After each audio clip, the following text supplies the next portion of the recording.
आपण आपणकर आत्मजीवनी ना रखिंट निआरे चलुवा मनीषटीए ए प्रकार नामकरण उद्देश्य कौन रही निआरे चलुवा मनीष होती विबुध रंजन या आम बुझा कि से सकाश तो मुझे ना देती कारण मो जीवनटा मु केवल निआरे चलुची प्रति मुहूर्त में पोड़ी होंतु पोड़ी कि मुझे सुनाटा जमी जिते पोड़ी हम से शुद्ध हम मु प्रति मुहूर्त निजक निजे भावुची मुझे झटकुची मोर भीतर शुद्ध हबार लगी निआरे चलुवा ये सकाशे पिला बेलू बो मरीगला साबत मो पाखे बढ़िलु रोषे कर खाए को गली से कथा छाड़ू पिला बेटा अति कष्ट है कॉलेज जीवन में प्रेम कली तीन थर प्रेम प्रेम नाही नथिबा धोखा प्रेम एकदम पागल एवं पागल होइकी प्रेमिकार बो मो पर तंत्र प्रयोग फास्ट क्लास पाइकी लेक्चरशिप पाइकी 5 वर्ष तंत्र प्रभाव में तांत्रिक जी से मरीगले ओडिशार एकदम नामजादा तांत्रिक थे बापा कहले कहतु से प्रेम ओहरी जीव ता नहले मुझे तंत्र प्रयोग करी ता जीवन बर्बाद कारण तंत्र प्रभाव रिएक्शन अच्छी बाबा कहले से मो कथा मानुनी एवं तंत्र प्रयोग है तंत्र प्रयोग पर प्रकृत में प्रेमिका को पाई पार्ली नहीं से अलग कथा किंतु तंत्र जो रिएक्शन है फॉर 5 years 75 ରୁ 80 लेक्चरशिप ऑफर आसी जाइनी कौन सी परीक्षा देनी I was a mad man in Puri town for last 5 years 75 ରୁ 80 विबुध रंजन गोटे दाढ़ी छाड़ी आबनर्मालिटी माने खाली पागल भाया बुली रहा चाकरी नहीं बाकरी नहीं संसार नहीं घर नहीं बापा कहले घर बाहर कर दियो 5 वर्ष पर जो तंत्र प्रभावटा जो मो पाखु बाहर मु प्रथम परीक्षा देली बैंक रे एवं प्रथम गोटे स्ट्रोक में पाइली जदि मोर इकोनॉमिक्स नथिला कॉमर्स नथिला साइंस नथिला मैथमेटिक्स नथिला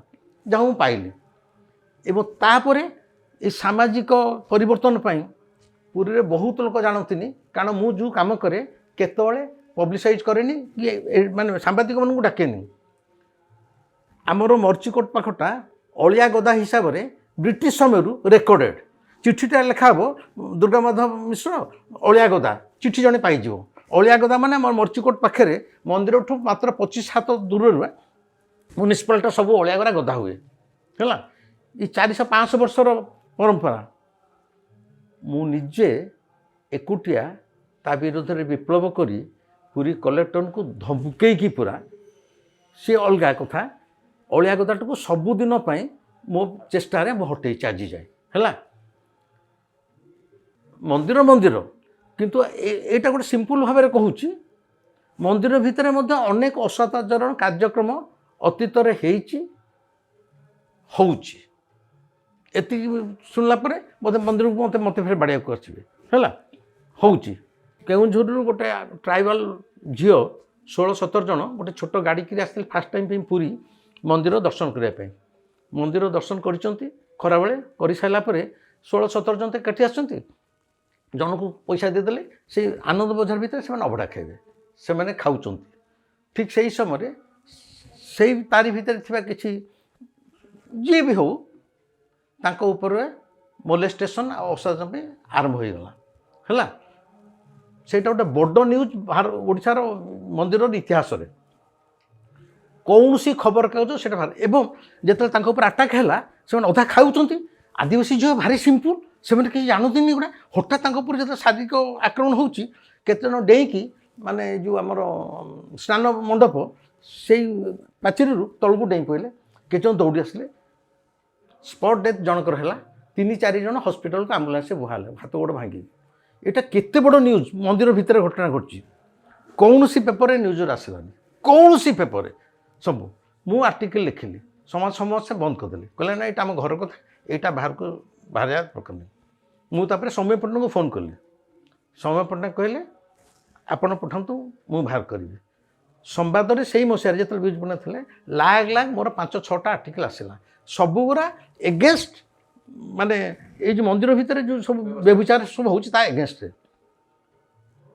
प्राय 150-200 सेवायत माने छड़ लुहा छड़ चेन फेन धरी आम बैंक को आटाक कले मत मारिया विबुध रंजन कहीं चिन्ह पाना कारण से फटो ना कागज मैनेजरटा गोटे साउथ इंडियन बाहर ताकू फिजिकाली धरिकी जाबडा माइले कहले सला विबुध रंजन के कह आमको ହେଲା ମୁଁ ବି ଅଛି କାଉଣ୍ଟର ଭିତରେ ଅଛି ଆମେ 37 ଜଣ ଅଛୁ ଗ୍ଲାସ୍ ଫ୍ୟାନ୍ ଭଙ୍ଗାଭଙ୍ଗି ହେଲା ସିଏ ଗୋଟେ ବିରାଟ ଇସ୍ୟୁ ହେଡ୍ ଅଫିସ୍ ମୋତେ କହିଲା ଯେ ତୁମେ ଛୁଟି ନେଇକି ରୁହ ତୁମ ପାଇଁ ବ୍ୟାଙ୍କରେ ଇଏ ହେଉଛି ମୁଁ କହିଲି ମୁଁ ତ ବ୍ୟାଙ୍କର ଟଙ୍କା ଖାଇନି କିଛି କହିନି ମୋର ସେଇଟା ସୋସିଆଲ୍ ଆକ୍ଟିଭିଟିଜ୍ ମୁଁ ରିଫର୍ମେସନ୍ ତା ସହିତ ବ୍ୟାଙ୍କର କିଛି ନାହିଁ ମୁଁ ବି ଛୁଟିରେ ରହିନଥିଲି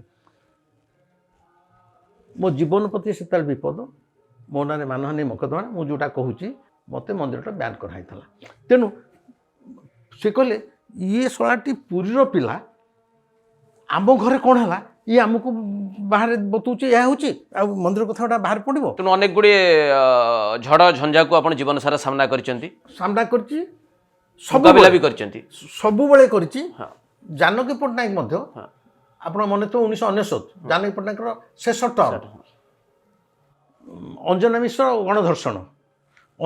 ଗଣଧର୍ଷଣ 4 ଦିନ ପରେ ମାତ୍ର 4 ଦିନ ପରେ ମୋର ବହି ବାହାରିଲା ଧନ୍ୟ ମୋ ଭାରତବର୍ଷ ଅଞ୍ଜନା ମିଶ୍ରକୁ ଉତ୍ସର୍ଗ କରୁଛି ଏବଂ ଆମର ହୋଟେଲ କେଶରୀରେ ଉନ୍ମୋଚନ ହେବ ଅଞ୍ଜନା ମିଶ୍ର ତାକୁ ଉନ୍ମୋଚନ କରିବେ ସେତେବେଳକୁ ଅଞ୍ଜନା ମିଶ୍ର ଚାରିପଟେ ପୋଲିସ କାରଣ ସେତେବେଳକୁ ଆମର ଯେଉଁ କିଏ ରାୟ ଯେଉଁ ଆଡଭୋକେଟ୍ ଜେନେରାଲ ଇନ୍ଦ୍ରଜିତ ରାୟ ଆଉ ଜାନକୀ ପଟ୍ଟନାୟକ ଏମାନଙ୍କର ସମ୍ପୃକ୍ତି ଥିଲା ବୋଲି ସେତେବେଳେ ପୁରା ଥିଲା ଏନିୱେ ତାଙ୍କ ବିଷୟରେ ଟାଇମ୍ ଆମର ତ ଇଲଷ୍ଟ୍ରେଟିଭ୍ ଥିଲେ କେତେ ବାହାରିଛି ଛାଣନ୍ତୁ ମୁଁ ବହି ଲେଖିଲି ଏବଂ ତାଙ୍କୁ ହିଁ ଡାକିଲି ସେତେବେଳକୁ ମିନା KSPN ଯିଏ ଅଛନ୍ତି ଲେଡ଼ି ଜଣେ ସେତେବେଳେ ସେ କହିଲେ ମୋତେ ଆସି କହିଲେ ଆଜି ଆପଣଙ୍କର ଏଇଟା ଉନ୍ମୋଚନ ହେଇପାରିବନି କାହିଁକି ନା ଏଥର ଅଞ୍ଜନା ମିଶ୍ର ଅଛନ୍ତି ମୁଁ କହିଲି what is that to you ନା ଏଇଟା ହେଇପାରିବନି ମୁଖ୍ୟମନ୍ତ୍ରୀଙ୍କ ନିର୍ଦ୍ଦେଶ ମୁଁ କହିଲି ମୁଖ୍ୟମନ୍ତ୍ରୀ ଏହା କହିଥିଲି ମୁଖ୍ୟମନ୍ତ୍ରୀକୁ ଆପଣଙ୍କର ମାଟିଆ ପୋଷାକ ପିନ୍ଧା କୁକୁର ଲାଙ୍ଗୁଡ଼ ହଲେଇବି ବିଭୂତି ରଞ୍ଜନ କୁକୁର ହେଇକି ଲାଙ୍ଗୁଡ଼ ହଲାଏନି କାହାକୁ ବିଭୂତି ରଞ୍ଜନ ଲେଖ ମୁଁ ବହି ଲେଖିଛି ମୁଁ କାହାକୁ ଡାକିଲି ସେତେବେଳେ ହେଇଥିଲା ବି ଆଉ ଗୋଟିଏ ଘଟଣା ବୋଧେ ମୋର ମନେ ପଡୁଛି ଯାହା ମିଛ ମହାତ୍ମା ବହି ଲେଖିବା ପରେ ଆପଣଙ୍କ ଉପରେ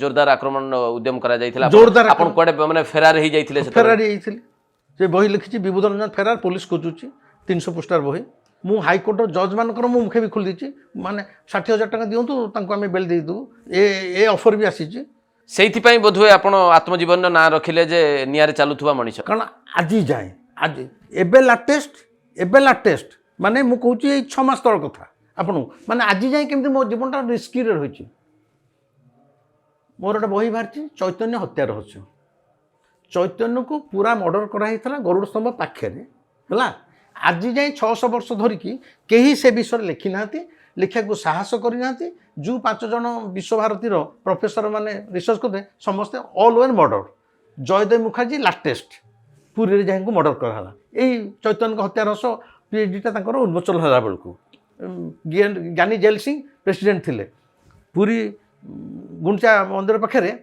ଚୈତନ୍ୟଙ୍କର 500 ବର୍ଷ ପୂର୍ତ୍ତି ପାଇଁ ଗୋଟେ ବିରାଟ ଆୟୋଜନ ହେଇଥିଲା ହେଲା ଜୟଦେବ ମୁଖାର୍ଜୀ ହେଲେ ଜଣେ ସେ ସମୟରେ ବିରାଟ ହିଷ୍ଟୋରିଆନ୍ ତାଙ୍କୁ ବି ମର୍ଡର କରାହେଲା ଏଇ ଚୈତନ୍ୟ ହତ୍ୟା ରହସ୍ୟ ପାଇଁ ତ ମୁଁ ପଚାରିବି ଯେ ଆପଣ ଏଭଳି କିଛି ପୁସ୍ତକ ଲେଖିଛନ୍ତି ଏଭଳି କିଛି ଲେଖା ବି ଲେଖିଛନ୍ତି ଅତୀତରେ ବିବାଦକୁ ଆପଣ ଯେମିତି ଡାକିଲା ଭଳି ଲାଗେ ଯେ ହାତ ଠାରିକି ଯେ ଆସେ ୟା ପରେ ବିବାଦ ହଉ ବୋଲି ଲୋକ କହନ୍ତି ଯେ ବିବାଦ ଆଉ ବିଭୂତି ରଞ୍ଜନ ଦି ଜଣ ପ୍ରତିଶବ୍ଦ କହିଲେ ଭୁଲ ହବନି ଏଇଟା କାହିଁକି ନା ଯେଉଁମାନେ କହନ୍ତି ବିବାଦକୁ ଡାକିକି ଆଣିଛନ୍ତି ଏମାନେ ସବୁ ବତି ପେଲା ମୁଖା ପିନ୍ଧା ଡୁପ୍ଲିକେଟ୍ ମଣିଷ ହେଲା ଏମାନେ ସତ୍ୟ କହିବାର ତାଙ୍କର ସାହସ ନାହିଁ ଜୀବନରେ ସାହସ ନାହିଁ ଏଗୁଡ଼ା କୁକୁର ଭଳିଆ ଜନ୍ମ ହୋଇଛନ୍ତି କୁକୁର ଭଳିଆ ମଳିବେ ଆଜି ଦିନରେ ଯଦି ମୁଁ ବିଭୂତି ରଞ୍ଜନକୁ ପଚାରେ ଯାହା ଆପଣ ଲେଖିଛନ୍ତି ନିଖୋଜ ନେତାଜୀରେ ହଉ ମିଛ ମହାତ୍ମାରେ ହଉ ନାଥୁରାମର ନଥିରେ ହଉ ଏବଂ ଆପଣଙ୍କର ଆତ୍ମଜୀବନୀରେ ହଉ ୟାକୁ ଯଦି କୌଣସି ଭାବରେ କିଏ ଚ୍ୟାଲେଞ୍ଜ କରେ ସେ ଚ୍ୟାଲେଞ୍ଜ ଗ୍ରହଣ କରିବାକୁ ପ୍ରସ୍ତୁତ ଡକ୍ଟର ବିଭୂତି ରଞ୍ଜନ ସମ୍ପୂର୍ଣ୍ଣ କାରଣ ମୁଁ ଯେଉଁ ସବୁ ଡାଟା ଦେଇଛି ହେଇଛି ନୋବଡି କ୍ୟାନ୍ କ୍ୱେଶ୍ଚିନ୍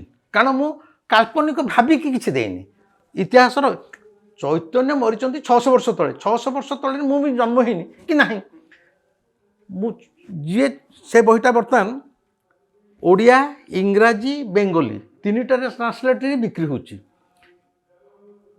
କି ମୁଁ ତ କହିଛି ଯଦି ଏଥିରେ କିଛି ମିଥ୍ୟା ଅଛି ମୋତେ କୋର୍ଟକୁ ଟାଣ କାହାରି ସାହସ ନାହିଁ ଇତିହାସଟା ଏତେ ନିଷ୍ଠୁର ମାନେ ଭାବିପାରିବେନି ତେଣୁ ମୁଁ କାହିଁକି କହିଲି ଏବେ ଯାଇ ବି ମୁଁ ନିଆଁ ଚାଲୁଛି ମୋ ଉପରେ ଆପଣ ଭୁବନେଶ୍ୱର ଇସ୍କନ ବାଲା 3ଟା ଭିଡ଼ିଓ କରି ତାର ଗଳା କାଟିଦିଅ ତା ଜିଭ କାଟିଦିଅ ସବୁଦିନ ପାଇଁ ସେ ବନ୍ଦ ହେଇଯିବ ଆଉ କଥା କହିପାରିବନି ଏପରିକି ଏମାନଙ୍କ କଥାରେ ରାଚିକି ପୁରୀର ସେବାୟତ ମୋ ନାଁ ନହୁନି ପୁରୀ ମନ୍ଦିରର ବରିଷ୍ଠ ସେବାୟତ ଗୋଟେ ଗୋଷ୍ଠୀ କରିକି 4-5 ମାସ ତଳେ ସୋସିଆଲ ମିଡ଼ିଆରେ ଚଲେଇଲେ ସେ ଲୋକ ଆସିଲେ ତାକୁ ବାଡ଼େଇବା ତା ବେକ କାଟିଦେବା ସବୁ ସିଗ୍ନେଚର କରିକି ଏଇଟା 4-5 ମାସ ତଳର କଥା ସେଇ ସକାଶେ ମୋର ବହି ନେଇକି ନିଆଁରେ ଚାଲୁଥିବା ମଣିଷ। ମୋତେ ମୋ ସ୍ତ୍ରୀ ମୋ ପିଲା ସବୁ କହୁଛନ୍ତି ବାବା ଆଉ କ'ଣ ଦରକାର ଏଗୁଡ଼ା। ମୁଁ କହିଲି ଜନ୍ମ ହେଇଛି ଦିନେ ନା ଦିନେ ମରିବି, କିଏ ମୋ ବେକ କାଟିଦେଉ କିଏ ମୋତେ ମାରିଦେଉ ମରିବେ, କିନ୍ତୁ ଆଟଲିଷ୍ଟ ମୁଁ ଆତ୍ମସଂସ୍କୃତ ମରିବି ଯେ ସତ୍ୟଟା ମୁଁ ଦେଖିକି ଯାଇଛି କହିକି ଯାଇଛି। ଏବଂ ସେଥିପାଇଁ ମୋର ବ୍ୟକ୍ତିଗତ ସ୍ୱାର୍ଥ କେତେ ଟଙ୍କା ପାଇବି, କେଉଁଠି ପ୍ରମୋସନ୍ ପାଇବି, କେଉଁଠି ଘର ପାଇବି, କ'ଣ କାହାକୁ ମୁଁ ଖାତିର କରିନି। ଡକ୍ଟର ବିବୁଧ ରଞ୍ଜନ ଏକଥା ଶୁଣିବାକୁ ମିଳେ ଯେ ବିବୁଧ ରଞ୍ଜନ ଅନେକ କିଛି ବହି ଲେଖିଛନ୍ତି, ଅନେକ କିଛି ତଥ୍ୟର ଉନ୍ମୋଚନ କରିଛନ୍ତି, ଲୋକଙ୍କୁ ଜଣାଇବାକୁ ଚେଷ୍ଟା କରିଛନ୍ତି, କିନ୍ତୁ ପୁରସ୍କାର ମନସ୍କ ହେଇନାହାନ୍ତି। ବିଭିନ୍ନ ସମୟରେ ତାଙ୍କୁ ଯେତେବେଳେ ଡକାଯାଇଛି ପୁରସ୍କାର ଦେବା ପାଇଁ ସେ ତାକୁ ପ୍ରତ୍ୟାଖ୍ୟାନ କରିଛନ୍ତି। ଏଇଟା ବିବୁଧ ରଞ୍ଜନଙ୍କର କେଉଁ ଗୁଣଟିକୁ ସୂଚିତ କରୁଛି ଯେ ଆପଣ ଯାହା ଲେଖୁଛନ୍ତି ଠିକ୍ ଲେଖୁଛନ୍ତି, ଆପଣଙ୍କୁ ପୁରସ୍କାର ଆବଶ୍ୟକତା ନାହିଁ, ନା ଏଇଟା ଅହଙ୍କାର ବୋଲି ବୁଝାଯାଇପାରେ? ଅନେକ କହୁଛନ୍ତି ବିବୁଧ ରଞ୍ଜନ ଅତ୍ୟନ୍ତ ଅହଙ୍କାରୀ ମଣିଷ, ସମସ୍ତେ କହୁଛନ୍ତି। କାରଣ କୌଣସି ମିଟିଂ କି ଡାକିଲେ ମୁଁ ଯାଏନି, ସାହିତ୍ୟ ମିଟିଂ ନୁହଁ କୌଣସି ମିଟିଂ କି। ଏଇ ଡିସେମ୍ବରରେ ମୋତେ 8ଟା ଜାଗାରୁ ଓଡ଼ିଶାର ବିଭିନ୍ନ ଜାଗାରୁ ଆପଣଙ୍କ ସାମ୍ବାଦିକ ଲାଇନ୍ର ରାୟଗଡ଼ାର ସାମ୍ବାଦିକ ଆସୋସିଏସନ୍ ଚିଫ୍ ଗେଷ୍ଟ, ମୁଁ କୁଆଡ଼େ ଯାଏନି। କାରଣ ଏଇ ଯେଉଁ ଫୁଟାଣି ମାରି କଥା କହିବା, ଫଟୋ ବାହାରିବା, ପେପରରେ ବାହାରିବା, ମୁଁ ସେଥିରେ ବିଶ୍ୱାସ କରେନି। ମୁଁ ମୋର ଗୁଣ୍ଡଚି ମୂଷାଳା ବସିଛି, ଯାହା ଚାହୁଁଛି ମୋ ଆତ୍ମାକୁ ଶାନ୍ତି ଦେବା ପାଇଁ ମୁଁ ଲେଖୁଛି। ଅନେକ କହନ୍ତି ମୋତେ ଅହଙ୍କାରୀ ହେଲା। ହଁ, ମୁଁ ପୁରସ୍କାରକୁ ଆଡ଼େଇଛି, ମୋତେ ମଜା ହେଇଛି। ଆଉ ସଦ୍ୟ ତ ହେଉଛି ଆମର ଏଇ ଯେଉଁ ଅଚ୍ୟୁତ ସାମନ୍ତଙ୍କର ଭଉଣୀ ଇତି ସାମନ୍ତ ଦୁଥରକ ଦେଲେ, ମୋତେ କହିଲେ ଏମିତି ମୁଁ କହୁଛି ମୋ ନାଁ ଡକାଉଛି ସବୁ ହେଉଛି, କିନ୍ତୁ ମୁଁ ସେଦିନ ଯାଇନି। ମୋତେ ଫୋନ୍ କରି କହିଲେ ଆପଣ ଆମକୁ ଅପମାନ କଲେ, ମନୋଜ ଦାସ ଆସି ମୁଣ୍ଡ ନଇଁକି ନେଇଛନ୍ତି ଆମଠୁ, ଅମୁକ ଆସି ସମୁକୁ ନେଇଛନ୍ତି, ବହୁତ ପ୍ରତ୍ୟାହାର ହେଇଛନ୍ତି, ଆପଣ ଏମିତି କ'ଣ ଯେ ଆପଣଙ୍କୁ ଦିଆଗଲା ଏଥରକ, ଆପଣଙ୍କର ଫଟୋ ସାଲ୍ ଫାଲ୍ ଟଙ୍କା ସବୁ ଥୁଆ ହେଇଥିଲା 10,000 ଟଙ୍କା, ଆପଣ ଆସିଲେନି ହେଲା। ମୁଁ କହିଲି ଆପଣଙ୍କୁ ମନା କରିଥିଲି ମୁଁ ଯିବିନି, ନା ଆମେ ଭାବିଲୁ ଆପଣ ସେମିତି କହୁଛନ୍ତି। ମୁଁ କହିଲି ମୁଁ ସେମିତି ମୋର ପୁରସ୍କାର କ'ଣ ମୋର ଏଇଟା ହେଉଛି ବଡ଼ ଉପଲବ୍ଧି ଆପଣଙ୍କ ଜୀବନର ବୋଲି ଆପଣ ଭାବନ୍ତି ଯେ ଯେଉଁ ନିଷ୍ପତ୍ତି ବିବୁଧ ରଞ୍ଜନ ନିଅନ୍ତି, ଲେଖିବାରେ ହେଉ, ଲୋକଙ୍କ ପାଖରେ ତଥ୍ୟ ଉନ୍ମୋଚିତ କରିବାରେ ହେଉ, ପୁରସ୍କାରକୁ ପ୍ରତ୍ୟାଖ୍ୟାନ କରିବାରେ ହେଉ, ଏସବୁ ନିଷ୍ପତ୍ତି ଠିକ୍ ନିଷ୍ପତ୍ତି ନେଇଛନ୍ତି। ମୁଁ ତ ଭାବୁଛି ମୁଁ ଠିକ୍ କରୁଛି ଭୁଲ କରୁଛି ମୁଁ ଜାଣିନି, ସେଟା ସମୟ କହିବ। କିନ୍ତୁ ମୋର ଅନ୍ତରାତ୍ମା କହେନି ଏଇ ଯେଉଁ ପୁରସ୍କାର ଯାଇ ଷ୍ଟେଜ୍ରେ ଛିଡ଼ା ହେବା, ଏଥିରେ ବରଂ ମୋର ଅହଙ୍କାର ଯାଇଥିଲେ ମୋର ଅହଙ୍କାର ବଢ଼ିଥାନ୍ତା ଯେ ଆଇ ଏମ୍ ସମବଡ଼ି। ମୁଁ ବର୍ତ୍ତମାନ ଯେଉଁ କହୁଛି ମୁଁ ରାସ୍ତାର ଧୂଳି, ମୁଁ କିଛି ନୁହଁ। କେତେ ରଥି ମହାରତୀ ଗଲେଣି, ମୁଁ ବିବୁଧ ରଞ୍ଜନ ଧୂଳିର ଧୂଳି। ଡକ୍ଟର ବିବୁଧ ରଞ୍ଜନ ଯେଉଁ ଚିନ୍ତାଧାରା ନେଇକି ଆପଣ ଆଗକୁ ବଢ଼ିଛନ୍ତି, ବିଭିନ୍ନ ରହସ୍ୟ ଉନ୍ମୋଚିତ କରିବାକୁ ଚେଷ୍ଟା କରିଛନ୍ତି, ଯେତିକି ସମୟ ଆପଣ ଦେଇଛନ୍ତି, ସେମିତି ନିଜ ଜନ୍ମମାଟି ଯେଉଁଠି ଜନ୍ମ ହୋଇଛନ୍ତି ଯେଉଁ ରାଜ୍ୟରେ, ସେ ରାଜ୍ୟକୁ କେମିତି ଦେଖିବାକୁ ଆଜି ଦିନରେ ଚାହୁଁଛନ୍ତି ବିବୁଧ ରଞ୍ଜନ? ମୁଁ ତ ଚାହୁଁଛି ଆମ ଓଡ଼ିଶାଟା ପିଲାବେଳୁ ଯେମିତି ଓଡ଼ିଶା ଥିଲା ସେମିତି ଥାଆନ୍ତା। ଆଧୁନିକରଣ ନାଁରେ ଏଇ ଯେଉଁ ଜଙ୍ଗଲ ସଫା ହେଇଯାଉଛି, ପାହାଡ଼ କଟା ହେଇଯାଉଛି, ସେଇଟା ମୋତେ ବହୁତ କଷ୍ଟ ଦେଉଛି। ପୁରୀ ରାସ୍ତା ଚଉଡ଼ା ହେବା ପାଇଁ 1200 ବରଗଛ କଟା ହେଇଗଲା। ମୁଁ ଭର୍ଚୁଆଲି ମାନେ ମୁଁ କାନ୍ଦିଛି, ମାନେ ମୁଁ ଭାରି ଇମୋସନାଲ୍, ମୁଁ କାନ୍ଦି ପକାଏ। ମାନେ ଏବେ ଯେଉଁଠି ଗୋଟେ ଗଛ କଟା ହେଇଯାଉଛି, ଏଇଠି ମୋ ଘର ସାମ୍ନାଟା ହେଉଛି ଏଇ ଭୁବନେଶ୍ୱର ପାର୍କରେ କରତ ଆସିକି ଗଛଟା ହେଇଥିଲା ପ୍ରାୟ 40 ଫୁଟ ତ କାଟି ଦିଆଗଲା। ମୁଁ ଯାଇ କହିଲି ବୋଲେ କାଟୁଛ କାହିଁକି, ନା ଏଇଟା ବହୁତ ହେଇଯାଉଛି, ଏଇଟା ପଇଲେ ଏମିତି କହିଯିବ ସବୁ କହିଯିବ। ଗଛ କଟା ହେଇଗଲା ମାତ୍ରେ ଆପଣ ମୋ ଆଶ୍ରମକୁ ଆସନ୍ତୁ, ମୋର ଷ୍ଟ୍ରିକ୍ଟ ଇନଷ୍ଟ୍ରକ୍ସନ୍ ଗାଁବାସୀଙ୍କୁ ସେଠି ଗଛର ଡାଳଟିଏ କଟା ହେବନି ଏବଂ କଟା ହେଉନି, ସେ ଆସି ତଳ ମାଡ଼ ହେଲେ ବି କଟା ହେଉନି। ତେଣୁ ମୁଁ ଚାହୁଁଛି ଓଡ଼ିଶା ଏମିତି ସେଇ ଝରଣା, ସେଇ ପାହାଡ଼, ସେଇ ଗଛରେ ଭର୍ତ୍ତି ହେଇଥାନ୍ତା, ମଣିଷ ସେମିତି ସରଳ ହେଇଥାନ୍ତା, ଏଇ କଂକ୍ରିଟର ଜଙ୍ଗଲ ହୁଅନ୍ତାନି, କିମ୍ବା ଏଇ ଯେଉଁ ଅହଙ୍କାରୀ ଅଫିସର ମାନେ ତିଆରି ହେଉଛନ୍ତି, କ'ଣ ମୁଁ କହିବି। ଆଉ ମୋର ବଡ଼ ଇଏ ହେଉଛି ସତ କଥା ମୁଁ କହୁଛି, ମୋତେ ପଛୁଆ ବୋଲି ଭାବିପାରନ୍ତି, ଇଂରାଜୀ ମିଡ଼ିୟମ୍ ସ୍କୁଲକୁ ଟୋଟାଲ୍ ବ୍ୟାନ୍ କରିଦିଆଯାଆନ୍ତା। ମାଟ୍ରିକ ପାସ୍ କଲା ପରେ ନାଇଁ ହାଇସ୍କୁଲକୁ ଗଲା ପରେ ଇଂଲିଶ ଶିଖିବେ। ସେ କେଜି ବିକେ ଅମୁକ ଟମୁକ ଫୁଟାଣି ଷ୍ଟାଇଲ୍ ମାରିକି ମାଆ ମାନେ ନେଇକି ଛାଡ଼ିବା, ବାପା ମାନେ କହିବେ ମୁଁ ସାଇ ଇଣ୍ଟରନ୍ୟାସନାଲ୍ ପଢ଼ିଛି, ମୁଁ ମଦର ସ୍କୁଲରେ ପଢ଼ୁଛି, ଆଡ଼ମିସନ୍ ବେଳେ ଜାଣିଲି ବିବୁଧ ବାବୁ 10 ଲକ୍ଷ ମୁଁ ଦେଇଛି କେଜିରେ ପଢ଼ିବା ପାଇଁ।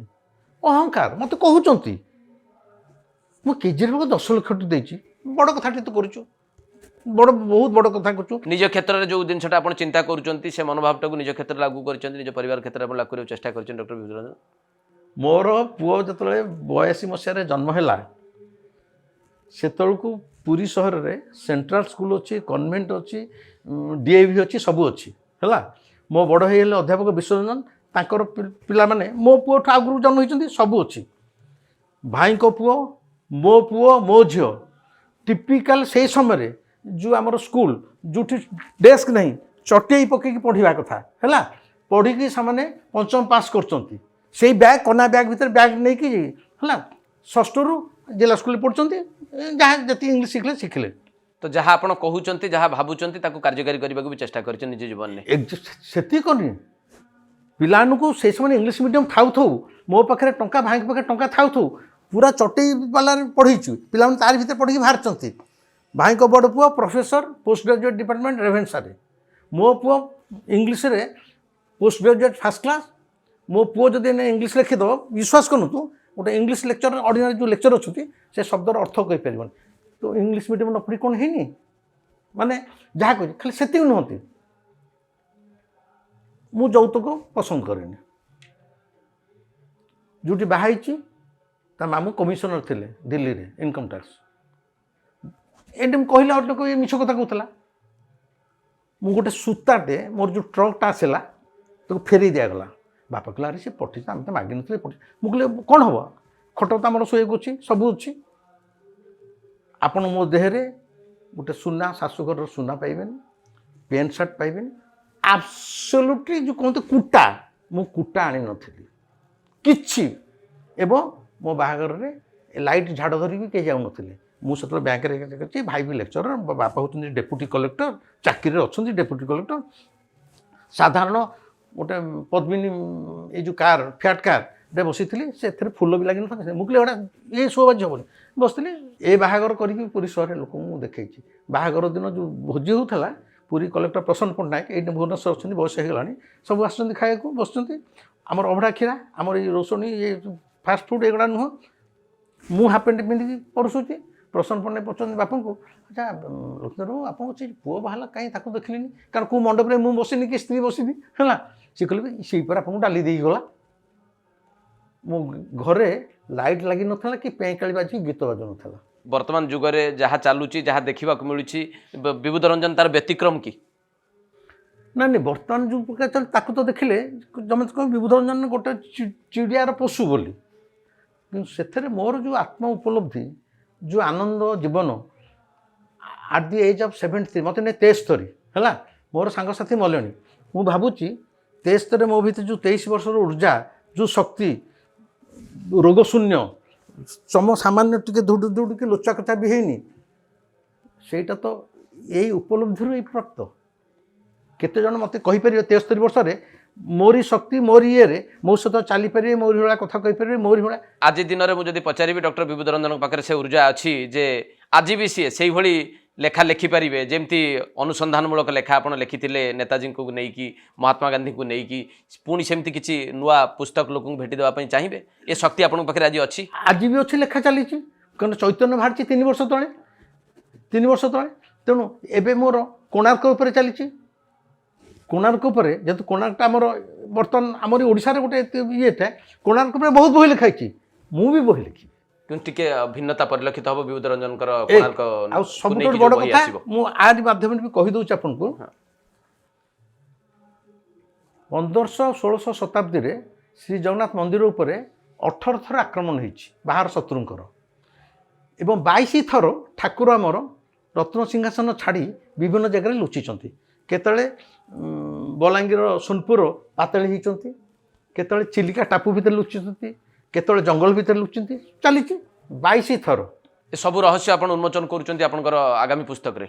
ଆଜି ଯାଇ ଗୋଟିଏ ବହି 1600 ମାନେ ଲୋକମାନେ ଆକ୍ରମଣ କରୁଛନ୍ତି, ଠିକ୍ ଅଛି, ଧନ ସମ୍ପତ୍ତି ନେଇଯିବେ, ସୋମନାଥ ମନ୍ଦିର ଲୁଣ୍ଠନ ନେଇଛି, ଟଙ୍କା ଯାଇଛି। ଆପଣଙ୍କୁ ବି ମୋର ଏ ପ୍ରଶ୍ନ, ଏଡ଼େ ଏଡ଼େ ମୂର୍ତ୍ତି ଠାକୁରଙ୍କୁ କାହିଁ ଲୁଚା ହେଉଥିଲା? ଆରେ କାଠର ମୂର୍ତ୍ତି ତାକୁ ପୋଡ଼ିଦେଲେ ବି କିଛି ନାହିଁ, ଆଉ ଥରେ ତିଆରି କରିବା, ନବଗ୍ରହର କରିବା। ଆ ପଛର ରହସ୍ୟଟା କ'ଣ?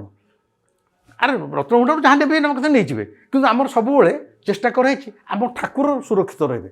ହ୍ୱାଇ ଏକ ଏବଂ 22ଟା ଜାଗାରେ ଯେଉଁ ଲୁଚିଥିଲେ, କେମିତି ଏଡ଼େ ଏଡ଼େ ମୂର୍ତ୍ତି ଯାଇକି ଲୁଚିଥିଲେ, କେମିତି ଗଲେ ଏଡ଼େ ଏଡ଼େ ମୂର୍ତ୍ତି, କେଉଁଠି ଲୁଚିଥିଲେ, କେମିତି ରହିଥିଲେ, ଏସବୁ ରହସ୍ୟର ଉନ୍ମୋଚନ କରିବେ ଡକ୍ଟର ବିବୁଧ ରଞ୍ଜନ। ବର୍ତ୍ତମାନ ରିସର୍ଚ୍ଚ ଚାଲିଛି। 12ଟା ଜାଗା ଯାଇସାରିଲେଣି। ବ୍ୟକ୍ତିଗତ ଭାବରେ ଚ୍ୟାଲେଞ୍ଜ ବି କରୁଛି, ଯେଉଁ 12ଟା ଜାଗାକୁ ଯାଇସାରିଲେଣି ଯଦି ଆପଣ ସେତିକି ରିସର୍ଚ୍ଚ ନ କରିବେ ଏନେ ବି ସେ ସ୍ଥାନରେ ଆପଣ ପହଞ୍ଚି ପାରିବେନି। ଆଉ ପହଞ୍ଚିଲେ ଭାବିବେ ଆଜି ଯଦି ଏଠି ପହଞ୍ଚିବାକୁ ଏତେ କଷ୍ଟ ଲାଗୁଛି ତାହେଲେ 600 ବର୍ଷ ତଳେ ତ ପ୍ରକୃତିରେ ଶତ୍ରୁ ଚାହିଁଥିଲେ ବି ଖୋଜି ପାରିନଥାନ୍ତା।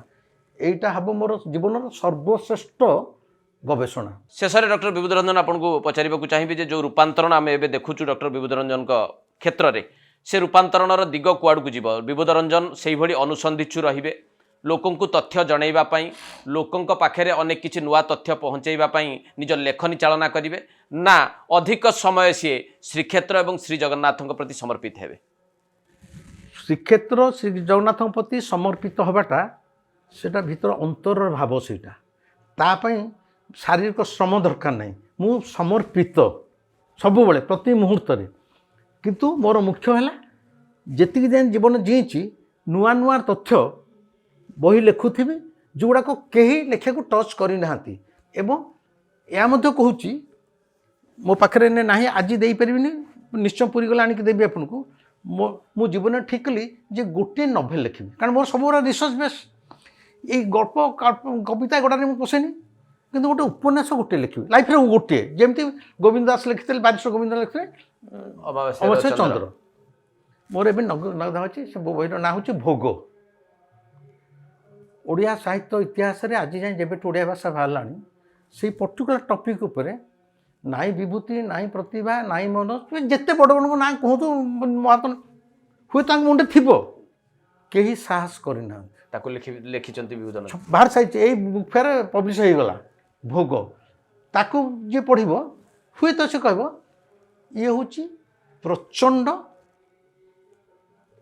माने कुश्चित मनर गोटे मनीष किंतु मु जो मनीषर साइकोलोजी जो टॉपिक टच करिछि जी पढ़ जो मैंने पढ़ी मत फोन कले विशेषकर नारी मैंने से कहते आपन पुरुष ही जन्म है कि नारी मनर एत सूक्ष्म कथा जोटा कौटी प्रकाश हो आप से साइकोलोजी केमी धरले एवं मु अनुरोध करी आपण दुर्गा माधव भाई संसार समस्ते भोग थरे पढ़ंतु एवं निज मुहर निजर मुखाटा को काढ़ी पकई दियंतु।